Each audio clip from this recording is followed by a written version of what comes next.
Y'all, I have to tell you, I've recorded this video so many times and I can't get through it without tearing up. So here goes.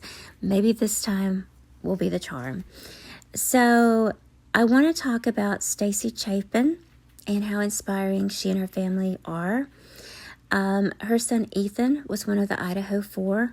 He had his life tragically and senselessly cut short, allegedly by Bryan Kohberger, who goes on trial in October.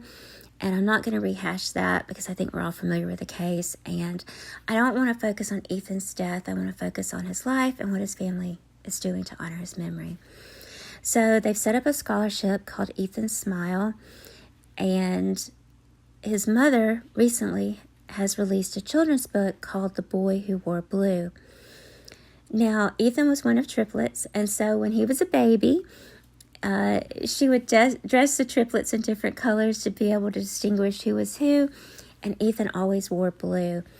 And I saw an interview with her the other day that I just found so touching. This woman is so inspiring because her strength and her resiliency, just the whole family to me, they're just amazing people.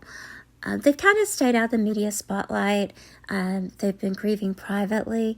And that's not to throw shade at the other families, because I can't imagine how I would feel losing my child, but to lose my child in such a horrific way, nobody knows how you would react unless you're in that situation. And, some of the other parents have been very outspoken and very vocal because they want justice for their children. And, of course, the Chapins want justice too, right?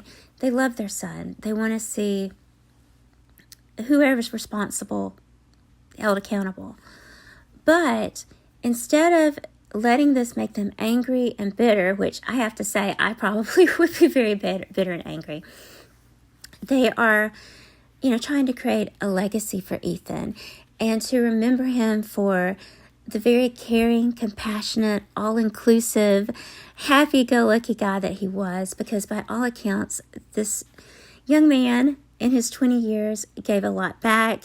He would walk into a room and just bring joy and sunshine with him. And so I think it's a really beautiful, beautiful thing. In the interview, his mother was asked if the family would be attending the trial. She said no. She said that's not what they want to focus on. It's not going to change the outcome or what happened. And, I can't say that I blame them, because can you imagine being a parent and having to sit through hearing how your child was cut down, to have to look at crime scene photos and stuff. So I respect their decision not to attend. But anyway, I'm going to leave a link to this book down below.